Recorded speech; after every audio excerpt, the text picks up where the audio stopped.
Gold buyers, మీ కష్టాల్లో నమ్మకమైన మీ ఆత్మీయ నేస్తం.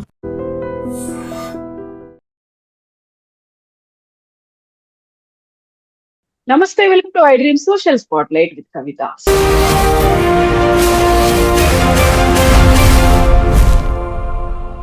సక్సెస్ఫుల్ గా ఐపీఎల్ 19th సీజన్ కంప్లీట్ అయిపోయింది. హాట్ ఫేవరెట్ గా ఉన్నటువంటి ఆర్సీబీ రెండోసారి కూడా కప్పు గెలిచింది.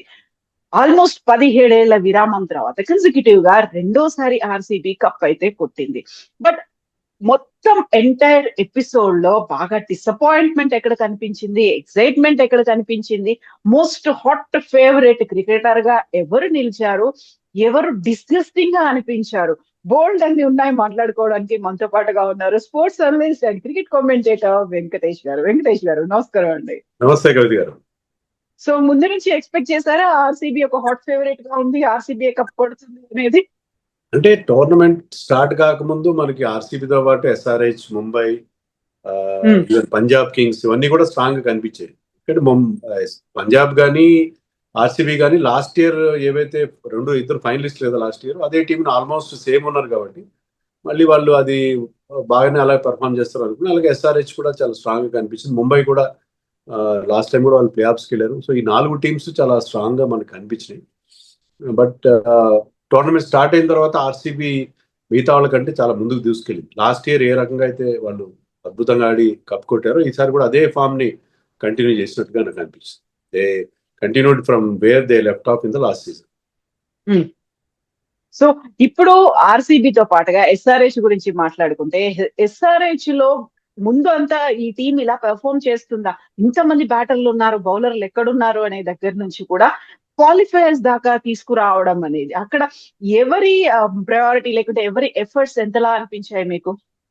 అంటే ఎస్ఆర్హెచ్ మీరు చెప్పినట్టుగా మొదట్లో బ్యాటింగ్ లో స్ట్రాంగ్ గా కనిపించింది. బ్యాట్స్మెన్ అభిషేక్ కానీ, క్లాసన్ కానీ, ఇషాన్ కిషన్ మంచి ఫామ్ లో కనిపించారు. బౌలింగ్ ఏమాత్రం బాగాలేదన్నది మొదటి 3-4 మ్యాచ్ల్లో అదే సత్యం. కానీ ఎప్పుడైతే ఆ యంగ్స్టర్స్ మీకు సాకిబ్ హుస్సేన్, ప్రఫుల్ హింగే, కొంతవరకు శివన్ కుమార్ వచ్చాడు, ఇషాన్ మలింగా లాస్ట్ సీజన్ కంటే ఈ సీజన్ ఇంకా మంచి బౌలింగ్ చేశాడు, ప్యాట్ కమిన్స్ కూడా యాడ్ అయ్యాడు, తర్వాత కాస్త లేట్ గా యాడ్ అయ్యాడు. సో ఒక్కసారిగా బౌలింగ్ లో వాళ్ళకున్న వీక్నెస్ అంతా కూడా తీరిపోయినట్టుగా అనిపించింది. అక్కడి నుంచి they started winnowing matches. Starting లో వరుసగా ఓడిపోయిన తర్వాత కంటిన్యూస్ గా మ్యాచ్లు గెలవడం, వన్ ఆఫ్ ది ఫేవరెట్స్ గా వాళ్ళు ప్లే ఆఫ్స్ కూడా వెళ్ళారు. సో ఇక్కడ ఓవరాల్ గా చూసినట్టయితే చాలా వరకు కూడా డిసప్పాయింట్మెంట్స్ కనిపించాయి. లేకుంటే అయ్యో ఇది మనకు ఫైనల్ దాకా వెళ్తుంది, అట్లీస్ట్ ప్లే ఆఫ్స్ క్వాలిఫైర్ దాకా వెళ్తుంది అనుకుంటే చేతులెత్తేసిన టీమ్స్. హార్దిక్ పాండ్యాతో పాటుగా రిషబ్ పంత్ మేము కెప్టెన్సీ నుంచి తప్పుకుంటున్నాము అనేటువంటి అనౌన్స్మెంట్లు వచ్చాయి, రాజీనామా లేఖలు కూడా ఇచ్చేశారు. అక్కడ ఏం జరిగింది, అక్కడ ఎందుకు దాన్ని ప్రాపర్ గా హ్యాండిల్ చేయలేకపోయారా ముంబై ఇండియన్స్ దగ్గర నుంచి కూడా? అంటే ముంబై ఇండియన్స్ లో వాళ్ళ టీమ్ హార్మనీ సరిగ్గా లేదు, ప్లేయర్స్ మధ్య సరైన సత్సంబంధాలు లేవు అనేది చాలా ఓపెన్ గా మనకు తెలుస్తున్న విషయం. హార్దిక్ పాండ్యాకి సరైన కోఆపరేషన్ ఇవ్వలేదు, అది రోహిత్ శర్మ ఇవ్వలేదా, సూర్యకుమార్ ఇవ్వలేదా, బుమ్రా ఇవ్వలేదా మనకు తెలియదు. మొత్తం మీద అక్కడ టూ మెనీ స్టార్స్ ఉన్నారు. ఆ టూ మెనీ స్టార్స్ మధ్య, ఎందుకంటే ఆన్ పేపర్ చూస్తే ఏంటంటే అంత వరల్డ్ కప్ హీరోస్ కానీ, తర్వాత Santner, Will Jacks World Cup లో బాగా ఆడిన ఫారిన్ ప్లేయర్స్ కానీ, ఓవరాల్ గా టీం ఎక్స్ట్రాడినరీగా కనిపించింది మనకి. కానీ పర్ఫార్మెన్స్ రాలేదు వాళ్ళ దగ్గర నుంచి. దానికి కారణం అంటే టీంలో ఉన్న లొక్కలు అనేది చాలా మంది ఫీలింగ్. అందుకే హార్దిక్ పాండ్యా క్యాప్టెన్సీ తప్పిస్తున్నారనేది స్పష్టంగా మనకు తెలుస్తుంది. క్యాప్టెన్సీ తప్పించడంతో పాటు అతను వేరే ఫ్రాంచైజ్ కి ట్రేడ్ కూడా చేస్తారనేది మనకి తెలుసు. సో ఆ మార్పు జరిగిన తర్వాత బహుశా తిలక్ వర్మని కొత్త కెప్టెన్ గా నియమించే అవకాశాలు ఉన్నాయి. ఆ టీంలో కొంత మార్పు వచ్చే అవకాశం ఉంది. హార్దిక్ పాండ్యాకి ముఖ్యంగా చాలా మంది సీనియర్స్ కి పడినట్టుగా లేదు, అందుకనే ఆ టీం చాలా పూర్ గా పర్ఫామ్ చేసింది. ఎల్ఎస్జీ విషయానికి వస్తే ఎల్ఎస్జీలో వాళ్ళకి టీం టాలెంటెడ్ గానే ఉంది, కానీ చాలా మంది ప్లేయర్స్ ఫామ్ లో లేకపోవడం, బౌలింగ్ బాగున్నా బ్యాటింగ్ లో సరైన ఫామ్ లేకపోవడం, కెప్టెన్ రిషబ్ పంత్ కెప్టెన్ గా ఫెయిల్ అవడం, బ్యాటర్ గా ఫెయిల్ అవడం, సో ఇవన్నీ కూడా వాళ్ళకి కలిసి రాలేదని చెప్పాలి. సో రాజస్థాన్ రాయల్స్ గురించి చూసుకుంటే అది చివరి దాకా వచ్చింది, కాకుంటే భారం అంతా కూడా ఓన్లీ వైభవ్ సూర్యవంశీ మీదే పెట్టారు అనేది అనిపించింది. మిగతా టీం ప్లేయర్లు ఎవరు ఆడలేదు. వైభవ్ ఆడాడు అంటే సంబరపడ్డాం, ఓడాడు అంటే బాధపడ్డాం, ఆయన ఏడుస్తున్నాడంటే అయ్యో పాపం పిల్లోడు అనేటువంటి ఒక ఫీల్ అనేది వచ్చింది. ఎందుకు ఆ అబ్బాయి అందరికి అంత హాట్ ఫేవరెట్ లాగా, అందరికి అంత క్లోజ్ ఫేవరెట్ పర్సన్ లాగా మారిపోయాడు? ఎందుకంటే అతని ఆట అంత ముచ్చటగా ఉండబట్టి మనం అందరం కూడా అతన్ని ప్రేమించాం, అతన్ని లైక్ చేసాం. చిన్న పిల్లాడు 15 ఏళ్ళ పిల్లాడు. అతని ఈవెన్ అతని ఆటతో పాటు అతని బిహేవియర్ కానీ, అతని ఇన్నోసెన్స్ కానీ, ఆ చైల్డ్హుడ్ ఇన్నోసెన్స్ చాలా క్లియర్ గా మనకు కనిపించింది. సో అతని ఆట ఆఫ్ ద ఫీల్డ్ కూడా నచ్చాడు ఆ కుర్రాడు అందరికి. So he behaved very well behaved fit. Gavaskar లాంటి వాళ్ళు కనిపిస్తే వాళ్ళ కాళ్ళకి మొక్కడం. సో అతని బిహేవియర్ లో అంటే ఆ చిన్న ఏజ్ లో అతను చాలా చాలా మెచ్యూరిటీ కూడా చూపించాడు. సో బ్రహ్మాండమైన షాట్స్ కొడతాడు, సిక్స్లు కొడతాడు. బుమ్రానైనా, రబాడానైనా, సిరాజ్నైనా ఎవరిని కేర్ చేయడం అనేది ఒక విషయం. రెండోది ఏంటంటే అవసరమైతే చాలా నేను మెచ్యూర్ గా చాలా రెస్పాన్సిబుల్ గా ఆడగలనని చెప్పి క్వాలిఫైర్ 2లో అతను చేసిన 96 రన్స్ టీం అంతా ఒకవైపు వికెట్ పడుతున్నా నిలబడడం కూడా కనిపించింది. సో అతను కంప్లీట్ క్రికెటర్ గా కంప్లీట్ ప్యాకేజ్ గా మనకు కనిపించాడు. ఈ సీజన్ లో స్టార్ అట్రాక్షన్ అతనే. కానీ మిగతా మ్యాచ్లు చూసినా చూడకపోయినా అందరూ రాజస్థాన్ మ్యాచ్లు చూశారు. చాలా మంది రాజస్థాన్ ఫైనల్ కి రాలేదు, మరొకసారి వైభవ్ సూర్యవంశీ ఇన్నింగ్స్ మిస్ అయ్యామని కూడా ఫీల్ అయిన వాళ్ళు చాలా మంది కనిపించారు. So is the biggest attraction, biggest crowd puller for the entire season. ఇక అక్కడ విరాట్ కోహ్లీలు ఉన్నారు, చాలా మంది రోహిత్ శర్మ, గొప్ప గొప్ప ప్లేయర్స్ ఉన్నారు. వరల్డ్ లో ఉన్న టాప్ క్లాస్ ప్లేయర్స్ అందరూ ఉన్నా కూడా వాళ్ళందరికంటే కూడా everybody wanted to watch this 15-year-old kid. So ఈ టీము వెళ్ళుంటే బాగుండేది, కనీసం ఈ ప్లేయర్ కోసమైనా ఈ టీం ఫైనల్ లో గెలవాలి, లేకుంటే ఫైనల్ దాకా వెళ్ళాలి అనిపించిన టీం ఏముంది? మీకు రాజస్థాన్ ఆ విధంగా అనిపించింది, ఎస్ఆర్హెచ్ కూడా అనిపించింది. ఎస్ఆర్హెచ్ కున్న ప్రాబ్లం ఏంటంటే వాళ్ళకి పవర్ ప్లేలో మంచి బౌలింగ్ చేసే బౌలర్స్, అంటే ఖచ్చితంగా వికెట్స్ తీస్తారు పవర్ ప్లేలో. ఎందుకంటే మీరు చూడండి మిగతా ప్లే ఆఫ్స్కి వచ్చిన 3 టీమ్స్ లో, ఒక టీంలో రబాడా, సిరాజ్ ఉన్నాడు, ఒక టీంలో భువనేశ్వర్, హ్యాజల్వుడ్, మరో టీంలో జోఫ్రా ఆర్చర్. వీళ్ళు పవర్ ప్లేలో వికెట్స్ చేయడం, ఓపెనర్స్ అవుట్ చేయడం, అది వాళ్ళకి కీలకంగా ఉంది. ఎస్ఆర్హెచ్కి ఏంటంటే బౌలింగ్ బాగుంది కానీ మీకు పవర్ ప్లే స్పెషలిస్ట్ లేకపోవడం, ఖచ్చితంగా వికెట్ తీసే బౌలర్స్ లేకపోవడం వాళ్ళకి ఒక లోపం కనిపించింది. రెండోది ఏంటంటే వాళ్ళ బ్యాట్స్మెన్ మరీ ఓవర్ అగ్రెషన్ అనేది వాళ్ళ మంత్ర, దాంట్లో డౌటే లేదు. చాలా అగ్రెసివ్గా ఆడతాం, అగ్రెసివ్ బ్రాండ్ ఆఫ్ క్రికెట్ ఆడతామని వాళ్ళు చెప్తున్నారు, అలాగే చేశారు కూడా. కానీ కొన్ని సందర్భాల్లో అగ్రెషన్ కొంత కంట్రోల్ చేసుకుని ఉంటే, ఈవెన్ వాళ్ళు ఓడిపోయిన ఎలిమినేటర్లో కూడా target was well with in the reach. 50% of the match అయ్యేసరికి వాళ్ళ టార్గెట్ వాళ్ళ అందుబాటులో, కానీ వికెట్లు పోయినాయి. సో వాళ్ళు కొంచెం ఎక్స్ట్రా దూకుడు కల్పించారని అనిపించింది. అలాగే రాజస్థాన్ కూడా బికాస్ ఆఫ్ దిస్ కిడ్ అందరూ కూడా వాళ్ళు ఫైనల్ కి రావాలని కోరుకున్నారు. ఆ 2 టీమ్స్ చాలా ఇంప్రెసివ్ గా మనకి కనిపించినాయి. So Delhi Capitals, Kolkata Knight Riders, ఆ పర్ఫార్మెన్స్ కావచ్చు, అందులో ఉన్నటువంటి టీం కావచ్చు, ఎలా అనిపించింది? ఢిల్లీ క్యాపిటల్స్ చాలా మిస్టేక్స్ చేశారు. ముఖ్యంగా డేవిడ్ మిల్లర్ ఒక సింగిల్ తీసుకొని ఉంటే గుజరాత్ తో జరిగిన మ్యాచ్ లో, ఆ మ్యాచ్ లో కనీసం సూపర్ ఓవర్కి వెళ్ళేది, గెలిచి ఉండేవారు. లేకపోతే లాస్ట్ బాల్ కి ఇంకో సింగిల్ వచ్చినా వాళ్ళకి విక్టరీ వచ్చేది. ఆ 2 పాయింట్లు వాళ్ళకి ఎంత కాస్ట్లీగా పరిగణించినాయి అంటే వాళ్ళు ఒక 2 పాయింట్ల తేడాతో ప్లే ఆఫ్స్ మిస్ అయిపోయారు. ఓవరాల్ గా వాళ్ళు అలాంటి మిస్టేక్స్ చేశారు. 264 చేశారు, దాన్ని డిఫెండ్ చేసుకోలేకపోయారు. సో వాళ్ళ టీం చాలా బాగుంది. కేఎల్ రాహుల్ ఉన్నాడు అక్కడ, కుల్దీప్ యాదవ్, అక్షర్ పటేల్ లాంటి బౌలర్స్ ఉన్నారు, మిచెల్ స్టార్క్, ఎన్గిడి లాంటి world class bowlers, fast bowlers ఉన్నారు. ఏ రకంగా చూసుకున్నా చాలా చాలా స్ట్రాంగ్ టీం ఉంది. కానీ వాళ్ళు ఆశించిన స్థాయిలో పర్ఫార్మ్ చేయకపోవడం, ఎందుకంటే స్ట్రాటజీ లోపాలు, టీంలో విపరీతంగా మార్పులు చేయడం. ఇక కేకేఆర్ విషయానికి వస్తే వాళ్ళు ఇంజరీస్ వల్ల చాలా ఇబ్బంది పడ్డారు. ఎందుకంటే ముస్తఫిజుర్ పొలిటికల్ రీజన్స్ వల్ల అతను మిస్ అయిపోయాడు. పత్తి రాణా, హర్షిత్ రాణా, ఆకాష్ దీప్, బౌలింగ్ లైనప్ అంతా వీక్ అయిపోయింది. వాళ్ళు బ్యాటింగ్ ఎవరు క్లిక్ కాలేదు. 25 కోట్లు పెట్టి తెచ్చుకున్న క్యామరన్ గ్రీన్ టోటల్ గా ఫెయిల్ అయ్యాడు. లాస్ట్ లో వాళ్ళు పికప్ అయ్యారు, ఎందుకంటే వరుణ్ చక్రవర్తి, సునీల్ నారాయణ్, కార్తిక్ త్యాగి మంచి బౌలింగ్ చేయడం, రింకు సింగ్ ఫామ్ లోకి రావడంతో వరుసగా 7 మ్యాచ్లు 6 మ్యాచ్లు గెలిచి ప్లే ఆఫ్స్ కంటెస్ట్ లో కనిపించారు. కానీ అప్పటికే చాలా ఆలస్యం అయిపోయింది, ఎందుకంటే ఫస్ట్ 6 మ్యాచెస్ లో వాళ్ళు ఒక్క విన్ కూడా లేదు. So Punjab and CSK, Punjab problem ఏంటంటే బౌలింగ్. చాలా మంచి బ్యాటింగ్ లైనప్ ఉంది. వాళ్ళ ఓపెనర్స్ ప్రభ్ సిమ్రన్, ప్రియాన్ షారియా, శ్రేయస్ అయ్యర్, కూపర్ కానలీ అందరూ బాగానే బ్యాటింగ్ లో వాళ్ళకి ఏం పెద్ద ఇబ్బంది లేదు. బౌలింగ్ లో Harshdeep failure, mark Jansen failure, మిగతా బౌలర్స్ చహల్ కి ఫుల్ కోటా బౌలింగ్ ఇవ్వకపోవడం, బౌలింగ్ ఫెయిల్యూర్ వల్ల పంజాబ్ దెబ్బతింది. ఇంకా చెన్నై కూడా ఇంజరీస్ ప్రాబ్లం. మనకి మొదటి నుంచి కూడా నేథన్ ఎలిస్ దగ్గర నుంచి లాస్ట్ కి వచ్చేసరికి జేమీ ఓవర్టన్, ఒక దాదాపు 60 మంది ప్లేయర్స్ ఇంజర్డ్ కావడం. తర్వాత ఆ టీంలో వాళ్ళ కెప్టెన్ రుతురాజ్ ఫామ్ లో లేకపోవడం, ఇన్కన్సిస్టెన్సీ ఇన్ బ్యాటింగ్, బ్రెవిస్ కానీ శుభం దుబే సరిగ్గా బ్యాటింగ్ చేయకపోవడం.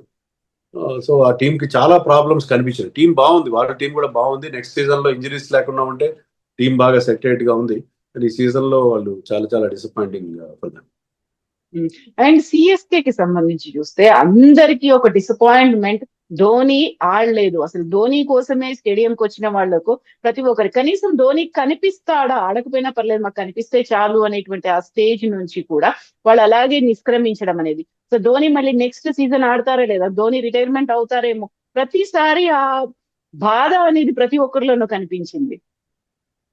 నన్ను అడిగితే ఈ విషయంలో కొంత క్లారిటీ ఉండాలండి. ధోని పలాని మ్యాచ్ ఆడుతున్నాడో లేదో ఆఖరి నిమిషం దాకా చెప్పరు.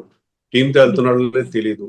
వెళ్ళినా అక్కడ అతను అలా డ్రెస్సింగ్ రూమ్ లో కనిపిస్తాడు, లేకపోతే ఎప్పుడైనా బయటకు వస్తాడు. అంటే అతన్ని ఆడే విషయంలో కానీ రిటైర్మెంట్ విషయంలో కానీ అంత సస్పెన్స్ మెయింటైన్ చేయాల్సిన అవసరం ఏంటో నాకు అర్థం కాదు. అంటే ధోని కోసమైనా క్రౌడ్స్ వస్తారన్నట్టుగా ఐపీఎల్ నిర్వాహకులు కానీ సిఎస్కే కానీ భావిస్తున్నారు ఏంటో నాకు అర్థం కాదు.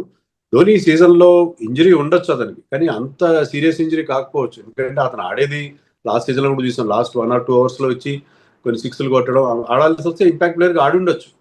కానీ టీమ్ బ్యాలెన్స్ దెబ్బతినకూడదు, టీమ్ కి ప్లే ఆఫ్స్ అవకాశాలు ఉన్నాయని చెప్పి అతను ఆడలేదేమో నాకు అనిపించింది. లాస్ట్ మ్యాచ్ చెన్నైలో ఆడతానే he has promised his fans, కానీ ఆల్రెడీ 43-44. నెక్స్ట్ సీజన్ ఆడతాడో లేదో తెలీదు. అయితే అతన్ని కంటిన్యూ చేయడం వల్ల టీం పెద్ద లాస్ ఏం లేదు. 4 కోట్ల రూపాయలకే అతన్ని అన్క్యాప్ ప్లేయర్ గా వాళ్ళు రిటైన్ చేసుకోవచ్చు. రిటైన్ చేసుకుని నెక్స్ట్ సీజన్ లో బహుశా అతను ఏదో ఒక మ్యాచ్ అయినా ఆడతాడు, లేకపోతే నెక్స్ట్ సీజన్ లో అతను కోచ్ గా మారుతాడని కూడా చాలా వార్తలు వస్తున్నాయి. మెంటార్ గాను కోచ్ గాను మారుతాడు. సో ఈ విషయంలో క్లారిటీ ఇస్తే బాగుంటుంది. ఎందుకని ఈ సస్పెన్స్ మెయింటైన్ చేయడంలో నాకైతే అర్థం ఏం కనపట్లేదు. డిసప్పాయింటింగ్ నో డౌట్, కానీ ఆడతాడా లేదా, లాస్ట్ మ్యాచ్ ఆడతాడా, లాస్ట్ చెన్నైలో జరిగే లాస్ట్ మ్యాచ్ ఆడతాడా, ఇలాంటి అనవసరమైన సస్పెన్స్ అనేది ఎందుకో నాకైతే అర్థం కాలేదు. సో 2 నెలల పాటు దేశమంతా చూసినటువంటి ఈ ఐపీఎల్ సీజన్ 19 లో మోస్ట్ డిసప్పాయింటింగ్ అనిపించినటువంటి ఒక పర్సన్ ఎవరైనా ఉన్నారు అంటే? మోస్ట్ డిసప్పాయింటింగ్ అంటే రిషబ్ పంత్ చెప్పుకోవాలి మనం. అటు కెప్టెన్ గా కానీ అటు ప్లేయర్ గా కానీ, అండ్ హార్దిక్ పాండ్యా కూడా. ఇద్దరు కూడా కెప్టెన్ గా ఫెయిల్ అయ్యారు, ప్లేయర్స్ గా కూడా. ఎందుకంటే వాళ్ళు చాలా చాలా టాలెంటెడ్ ప్లేయర్స్ ఇద్దరు కూడా. వాళ్ళిద్దరు పర్ఫార్మెన్స్, ఈవెన్ హార్దిక్ పాండ్యా వాళ్ళ ఫ్యామిలీలో కూడా is not the best allrounder no. Krunal Pandya is better allrounder దాని. సో అలాంటి పరిస్థితి. రిషబ్ పంత్ కూడా చాలా, ఈవెన్ ఇండియన్ టీంలో టెస్ట్ టీంలో వైస్ కెప్టెన్సీ కూడా కోల్పోయాడు. సో ఏ రకంగా చూసుకున్నా వీళ్ళిద్దరు మోస్ట్ డిసప్పాయింటింగ్ ప్లేయర్స్ అని చెప్తాను. So we miss that player అంటే ఎవరు? మనం మిస్ అయిన ప్లేయర్ ఎవరు ఉన్నారు? మిస్ అయిన ప్లేయర్ మేబీ మతీషా పతిరానా ఎలాంటి బౌలర్ మనకు తెలుసు. అతను 8 balls మాత్రం 18 crores పెట్టి తీసుకున్నారు. ఈ bowled just 8 balls in the entire tournament. So disgusting అంటే ఎవరు ఆ ప్లేయర్? డిస్గస్టింగ్ బిహేవియర్ నన్ను అడిగితే వేపింగ్ ఇన్సిడెంట్ మీరు చూశారు కదా, ఎలక్ట్రానిక్ సిగరెట్ తాగుతూ రాజస్థాన్ రాయల్స్ కెప్టెన్ రియాన్ పరాగ్. ఆ సిగరెట్సే బ్యాన్ అంటే డ్రెస్సింగ్ రూమ్ అనేది చాలా పవిత్రమైన ప్లేస్ అది. అక్కడ he was caught using that electronic cigarette, puffing those electronic cigarette. That was really, అంటే అతని ఇర్రెస్పాన్సిబుల్ బిహేవియర్. అంటే అక్కడ మిగతా వాళ్ళు కూడా ఉన్నారు, ఎవరు అతన్ని ఆపలేకపోవడం. దాన్ని బీసీసీఐ కూడా సీరియస్ గా తీసుకుని ఎలాంటి పెద్ద యాక్షన్ తీసుకోకూడదు, చిన్న జరిమానా వేసి వదిలేయడం, ఇది మోస్ట్ డిస్గస్టింగ్ థింగ్ అని నాకు అనిపిస్తుంది. సో మోస్ట్ ఇరిటేటింగ్ ప్లేయర్ ఎవరు అనిపించారు? చాలా ఇరిటేట్ చేస్తున్నాడు అనే మాట. అంటే లాస్ట్ సీజన్ అయితే అది దిగ్వేష్ రాణా అని చెప్పుండేవాళ్ళం. ఈసారి అంత ఇరిటేటింగ్ ప్లేయర్ నా దృష్టిలో ఎవరబ్బా అంత ఇరిటేట్ చేసింది ఈసారి? ఇరిటేటింగ్ ప్లేయర్ అయితే ఎవరు అంతగా ఉన్నట్టుగా నాకు కనపడలేదండి. మీకు ఎవరైనా ఉన్నారు మీ దృష్టిలో? నాకు యాక్చువల్గా ఏంటంటే, ఇప్పుడు సిఎస్కేని మేము బయటికి పంపించేసిన తర్వాత ఇషాన్ కిషన్ చేసినటువంటి ఆ జెస్చర్స్ ఏవైతే ఉన్నాయో మొత్తం అంతా ఇరిటేషన్ అయింది. ఆయన విజిల్ చూపించేసి ఇంకా మీ టైం అయిపోయింది, మీ పని అయిపోయింది, ఇంటికి వెళ్ళిపోండి అని చూపించడం, అది డిస్కస్టింగ్ అయింది అనేది కంప్లీట్ గా సోషల్ మీడియాలో ఒక చర్చ వచ్చింది. దాన్ని ఎట్లా చూస్తారు మీరు? అది కరెక్ట్ కాదేమోనండి ఇషాన్ కిషన్ చేసింది. అదే కొంతమంది ఏమంటారంటే ఆ విజిల్స్ చాలా ఇరిటేటింగ్ గా ఉంటాయి. ఈవెన్ చెన్నై ప్లేయర్స్ కూడా, ఎందుకంటే త్రూ అవుట్ ద మ్యాచ్ వాళ్ళు విజిల్స్ ఊతూనే ఉంటారు. అది మనకి టీవీలో కూడా కొన్ని సందర్భాల్లో మనకి ఆ సౌండ్ యాక్చువల్ సౌండ్ రాదు మనకి, కానీ ఆ సౌండ్ మనకి ఇరిటేటింగ్ గా ఉంటుంది. సో అది దానివల్ల ప్లేయర్స్ కొంచెం ఇబ్బంది కలిగి ఉంటుంది. దాన్నే అతను అయితే మ్యాచ్ గెలిచినప్పుడు అలా చేయాల్సిన అవసరం ఏంటో నాకు కనబడలేదు. ఇప్పుడు మీకు సెలబ్రేట్ చేసుకోండి, ప్లేయర్స్ సెలబ్రేట్ చేసుకోవచ్చు, తప్పులేదు. కానీ ఆ celebration aimed at somebody or aimed at spectators, అది కరెక్ట్ కాదేమో అని అనుకున్నాను. రేపొద్దున సిఎస్కేకి ఆడాల్సి రావచ్చు అతను. సో అది కరెక్ట్ కాదు. ఇషాన్ కిషన్ బిహేవియర్ మనం ఏదైనా కూడా సమర్థించలేదు. సో సింపతి కనిపించింది ఎవరి మీద? ఓ సింపతి ఇదేదో చాలా గుగ్లీ లాగా ఉంది క్వశ్చన్ ఇది. సింపతి చాలా మంది కనిపిస్తున్నారేమో కదా. చాలా మంది ఉన్నారు. సింపతి కనిపిస్తుంది అంటే ఇంజరీస్ అయిన వాళ్ళు సరిగ్గా మ్యాచ్. ఇప్పుడు ఆయుష్ మాత్రే అనే ప్లేయర్ ఉన్నాడు, చాలా బాగా ఆడాడు అతను. అతను కూడా he was captain of our under-19 team, winnowing captain అతను. వైభవ్ సూర్యవంశీ ఆడే టీంలో చెన్నైకి కొన్ని మ్యాచ్లు ఆడాడు మ్యాచ్ లో చాలా ఇంప్రెసివ్. అతను కూడా ఎలా అయితే వైభవ్ సూర్యవంశీ గొప్ప గొప్ప బౌలర్ని సిక్స్లు వాదాడు, ఆ రకంగా ఆ టాలెంట్ తో కనిపించిన ప్లేయర్ అతను 2-3 మ్యాచ్లుగా పరిమితం ఇంజరీ అయ్యి అతను వెళ్ళిపోవడం అనేది అది చాలా బాధాకరం అనిపించింది నాకు. షాకింగ్ గా అనిపించింది ఏంటి? షాకింగ్ ఇన్సిడెంట్ అయితే ఖచ్చితంగా 2 సార్లు సాయి సుదర్శన్ బ్యాట్ స్టంప్స్ మీదకి వేశాడు, హిట్ వికెట్ అయిపోవడం చాలా విచిత్రమైన పరిస్థితి, విడ్డూరమైన. చాలా సందర్భాల్లో కాలు దగిలో చేయి దగిలో బ్యాట్ స్ట్రోక్ కంప్లీట్ చేసే ప్రయత్నంలో బ్యాట్ చేతిలో ఉండగానే స్టంప్స్ కి తగులుతుంది. ఎందుకంటే చాలా డీప్ గా క్రీజ్ లోకి వెళ్ళిపోతే బ్యాట్స్మెన్ స్టంప్స్ కి తగిలే అవకాశం. అలా కాకుండా బ్యాట్ చేతి నుంచి జారిపోయి వరుసగా 2 మ్యాచ్ల్లో అయిపోవడం చాలా షాకింగ్ అనిపించింది నాకైతే.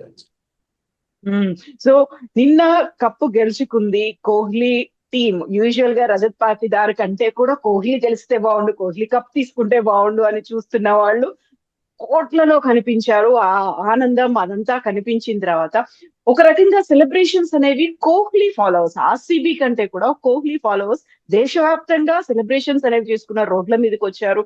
Hyderabad and Kurnool incident videos విపరీతంగా బయటకు వస్తున్నాయి. వాళ్ళు చేసినటువంటి అల్లరి, తాగి చేసినటువంటి హడావిడి, రచ్చ, పోలీసులు లాఠీ చార్జ్ చేయడం, సివిక్ సెన్స్ అసలే లేకుండా పోయిందని. ఆ గెలిచిన ఆనందంలో వాళ్ళు ఎలా బిహేవ్ చేస్తున్నారో, వాళ్ళందరినీ అభిమానులుగా మేము ఎందుకు అనాలి అనేటువంటి ఈ విశ్లేషణలు ఎందుకు వస్తున్నాయి?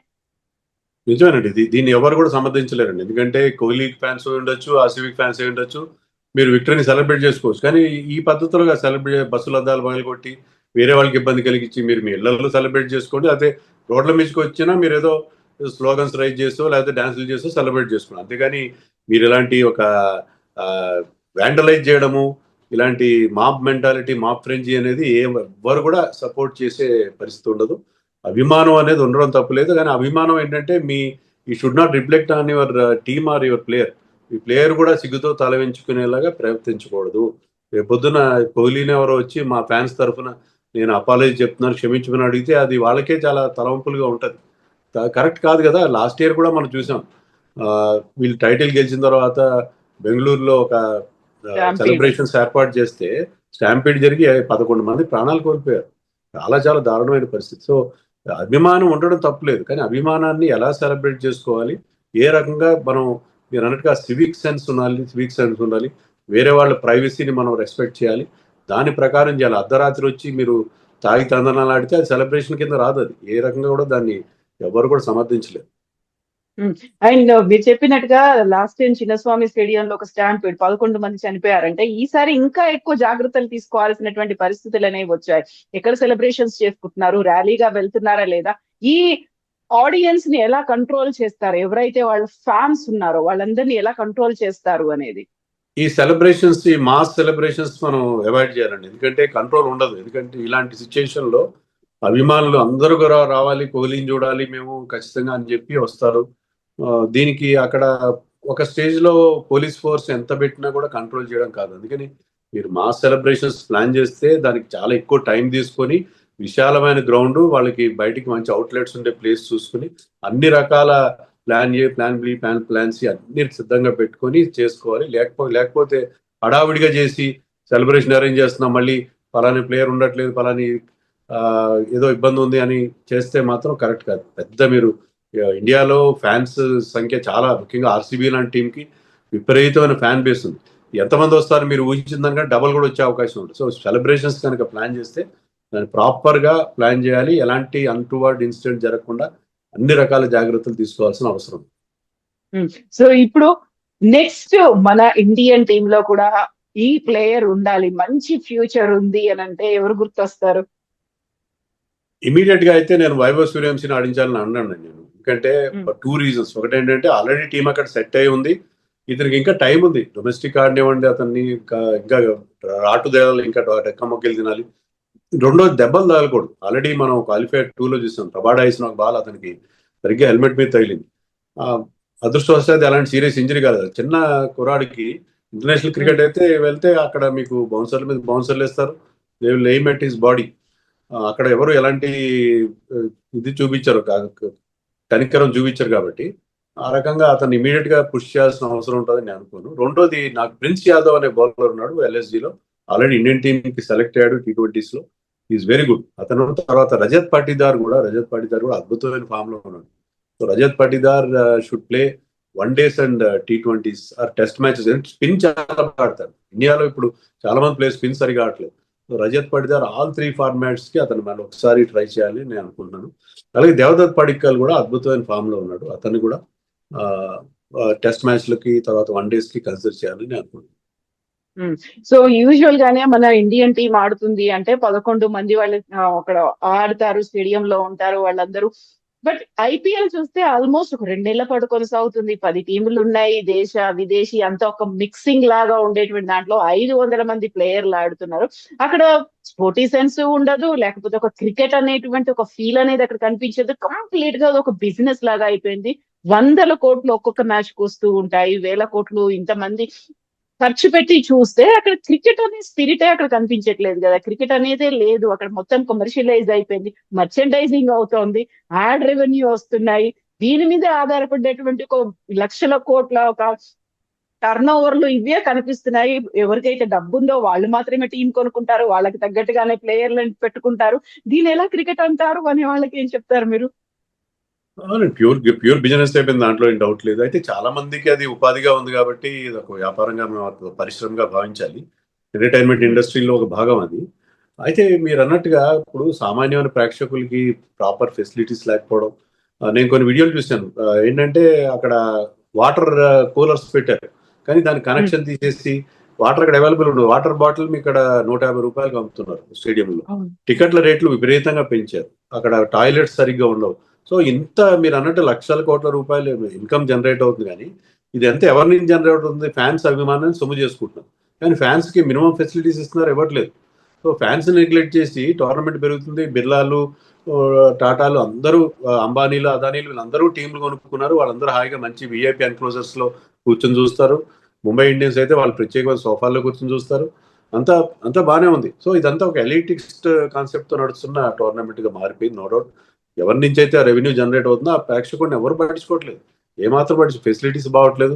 కుర్చీల్లో నిన్న అహ్మదాబాద్ స్టేడియంలో కూడా మన హైదరాబాద్ స్టేడియం లాగా చాలా డర్టీగా ఉన్న చైర్స్, ఫొటోస్ కూడా మీకు సోషల్ మీడియాలో షేర్ అయినాయి, నేను కూడా షేర్ చేశాను. సో ఇలాంటివి జరుగుతూనే ఉన్నాయి. దీంట్లో ఏంటంటే మీరు దీన్ని కమర్షియలైజ్ చేయనప్పుడు, నిన్న కూడా సచిన్ టెండూల్కర్ చెప్పాడు ఇంపాక్ట్ ప్లేయర్ రూల్ తీసేయాలని చెప్పాడు. కానీ impact player rule Sachin Tendulkar కాదు కదా, ఎవరు చెప్పినా తీయరు. ఎందుకంటే ఇంపాక్ట్ ప్లేయర్ వల్ల మీకు పెద్ద స్కోర్లు వస్తున్నాయి, ఎక్కువ 4లు 6లు కొడుతున్నారు. సో కమర్షియలైజ్ అయిపోయిన టోర్నమెంట్ వల్ల ఇంపాక్ట్ ప్లేయర్ వల్ల వాళ్ళు కమర్షియల్ గా బెనిఫిట్ అవుతుంది. కానీ ఇండియన్ క్రికెట్ విపరీతమైన లాస్ జరుగుతుంది, ఎందుకంటే ఆల్రౌండర్స్ అనేవాళ్ళు ఫినిష్ అయిపోయారు. ఆల్రౌండర్స్ అవసరం లేదు, మీకు ఎక్స్ట్రా బ్యాట్స్మెన్ బౌలర్నో మీరు తెచ్చుకోవచ్చు. దానివల్ల లేదంటే మీరు ఒక ఆల్రౌండర్ పెట్టుకునే పరిస్థితుల్లో ఆల్రౌండర్ పక్కన పెట్టేసి మీరు ఎక్స్ట్రా బ్యాట్స్మెన్, ఎక్స్ట్రా బౌలర్ని తెచ్చుకుంటున్నారు. ఇంపాక్ట్ ప్లేయర్ వల్ల మనకి చాలా డ్యామేజ్ జరుగుతుంది. We need allrounders, but allrounders supply మనకి ఐపీఎల్ నుంచి రావడమే లేదు. ఎందుకంటే commercial consideration, pure commercial consideration వల్ల జరుగుతున్న నష్టాలు ఇవన్నీ. సో 2 నెలలు ఎంటర్టైన్ చేశారు. కొన్ని నిన్న హర్ష భోగ్లే చెప్పినట్టుగా విత్డ్రావల్ సింటమ్స్ అనేది సడన్ గా వచ్చే షాక్ లాగా ఉంటాయి అనుకోవడం. మళ్ళీ ఆల్రెడీ సీజన్ 20 గురించి, అంటే ఇప్పుడు టీనేజ్ అంతా అయిపోయింది, ఇప్పుడు మేజర్లు కాబోతున్నారు అనేది, సీజన్ 20 ఎలా ఉండబోతుంది అనే దాని గురించి అప్పుడే విశ్లేషణలు కూడా మొదలైపోతున్నాయి. కన్సిక్యూటివ్ గా 3rd టైం మళ్ళీ ఆర్సీబీ వస్తుందా, ఎవరెవరు ఎలాంటి టీమ్ లో ఉంటారు, మారుతారా, ఎందుకంటే ఆల్రెడీ ఓనర్లు కూడా మారిపోతున్నారు కాబట్టి. సో దాని గురించి అప్పుడే మాట్లాడుకోవడం మొదలు పెట్టారు అంటే ఎక్కడున్నాం మనం, ఎటు వెళ్తున్నాం అని మీకు అనిపిస్తోంది? అంటే ఐపీఎల్ అనేది ఎలా అయిపోయిందండి అండి, మన Indian cricket is revolving around IPL. IPL అనేది మెయిన్ థింగ్, తర్వాత టెస్ట్ మ్యాచ్లు, వన్డేలు అవన్నీ కూడా తర్వాత వచ్చేవి. ఇప్పుడు మీరు అన్నట్టుగా విత్డ్రాల్ సింప్టమ్స్ ఉన్నాయి. ఇవాళ సాయంత్రం నుంచి ఏం చేయాలని చాలా మందికి అర్థం కాదు. రోజు సాయంత్రం టీవీ కళ్ళు అప్పగించడం 7:30 అవగానే అనేది అలవాటు అయిపోయింది, అదొక రొటీన్ అయిపోయింది. ఎవరు ఆడుతున్నారు ఏంటి అనేది. సో ఈ రోజు 7 గంటల నుంచి ఏం చేయాలి అనేది ఒక పెద్ద క్వశ్చన్ మార్క్ అందరికి. సో ఇప్పుడు నుంచి మళ్ళీ ఏంటంటే ఇప్పుడు ట్రేడింగ్ విండో ఓపెన్ అవుతుంది. హార్దిక్ పాండ్యా ఏ టీంకి వెళ్తాడు, రిషబ్ పంత్ ఏ టీంకి వెళ్తాడు, జైస్వాల్ ఉంటాడా రాజస్థాన్ తో, క్యాప్టెన్సీ ఇవ్వలేదని అతను బయటకు వచ్చి కోల్కతా వైపు వెళ్తాడు. ఇవన్నీ స్పెక్యులేషన్స్ నడుస్తాయి 2 నెలలు. అంతా తిరిగేసరికి ఆక్షన్ స్టార్ట్ అవుతుంది. అక్టోబర్ నవంబర్ నుంచి ఆక్షన్ కి ఎవరు కొత్తగా ఎమర్జ్ అవుతున్న ప్లేయర్స్ ఎవరు, ఆక్షన్ లో ఎవరు ఉంటారు, ఎవరు పోతారు, ఆక్షన్ అయిన తర్వాత మళ్ళీ ఏ టీంలు ఎలా ఉన్నాయి. సో ఈ ఇయర్ అంతా కూడా మీకు ఐపీఎల్ చుట్టే పరిభ్రమించే అవకాశం మనకండి. So it has become such a big thing in Indian cricket లోనే కాదు, ఇండియన్ స్పోర్ట్స్ సీన్ లో IPL is the biggest thing. IPL తప్ప ఇంక మరి ఏమీ కనపట్లేదు. ఐపీఎల్ వల్ల జనరేట్ అవుతున్న రెవెన్యూ, పెరుగుతున్న బ్రాండ్ వాల్యూ, టీంలకి ఇంకా పెద్ద పెద్ద వేల కోట్లు పెట్టి టీంలు కొనడం, ఇవన్నీ జరుగుతున్నాయి. సో ఎలాగైతే ఫుట్బాల్లో లీగ్స్ కి ఉన్న ప్రాధాన్యత ఇంటర్నేషనల్ మ్యాచెస్ కి పోయిందో, India is going in to the same thing. అదే లెవెల్లో మన క్రికెట్ కూడా వెళ్తున్నట్టుగా మనకు కనిపిస్తుంది. ఎస్ వెంకటేష్ గారు, థ్యాంక్ యూ సో మచ్ అండి. Thank you. And for more videos, Please subscribe to iDream. Please subscribe to iDream. Please subscribe iDream. And please subscribe to iDream. For more videos, subscribe to iDream. please like, share and subscribe to the channel. Congratulations, iDream. Subscribe to iDream. Subscribe to iDream. So subscribe to iDream Media. iDream team అందరికి huge congratulations. Please subscribe iDream Media. Please subscribe to iDream. Subscribe iDream. Please subscribe to iDream. iDream అంటే నా కళల ఛానల్ను subscribe చేసుకున్న నోరు తిరుగుతలేదు, మీరైతే గంట గుర్తు కొట్టండి. For more such videos, please subscribe to iDream. Subscribe to iDream. Please subscribe to iDream. Please subscribe iDream Media. Please do subscribe to iDream. Please subscribe to iDream Media. For best entertainment and information, please subscribe iDream. And don't forget to subscribe to iDream.